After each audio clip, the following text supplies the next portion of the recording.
सोलापूर शहरात मंगळवारी सायंकाळी विजेच्या कडकडाटासह जोरदार वादळी वाऱ्यांनी हजेरी लावली। दुपारी 4 ते 4:30च्या दरम्यान सुरू झालेल्या अवकाळी पावसामुळे नागरिकांची चांगलीच धांदल उडाली। मंगळवारी दुपारी सुमारे 4 ते 4:30 वाजण्याच्या दरम्यान सोलापूर शहरात अचानक काळे ढग दाटून आले आणि विजांच्या कडकडाटासह जोरदार वाऱ्यांनी वातावरण ढवळून निघाले। त्यानंतर काही क्षणांतच अवकाळी पावसाने जोर धरला। वादळी वाऱ्यामुळे अनेक ठिकाणी झाडांच्या फांद्या तुटून रस्त्यावर पडल्याचे चित्र दिसून आले, तर काही भागात उडणाऱ्या धुळीमुळे नागरिकांना त्रास सहन करावा लागला। अचानक आलेल्या पावसामुळे रस्त्यावरून जाणाऱ्या वाहन चालकांची आणि पादचाऱ्यांची तारांबळ उडाली। बाजारपेठांमध्येही व्यापाऱ्यांची धावपळ उडाली असून अनेकांनी आपला माल सुरक्षित करण्यासाठी घाईगडबड केली। तसेच काही भागात वीज पुरवठाही खंडित झाल्याची माहिती समोर येत आहे। दरम्यान या अवकाळी पावसामुळे उकाळ्याने हैराण झालेल्या सोलापूरकरांना काहीसा दिलासा मिळाला।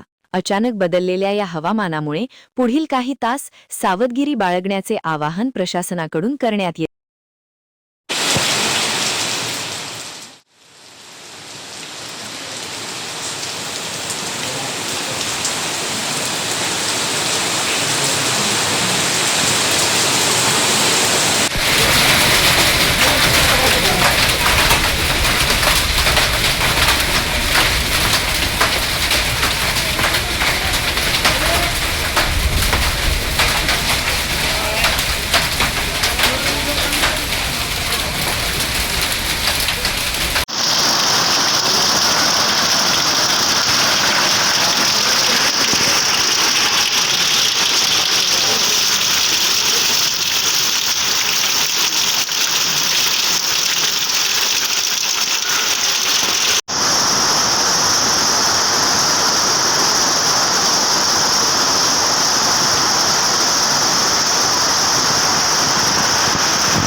कामयाबी का रास्ता मिला वो बोल रहा था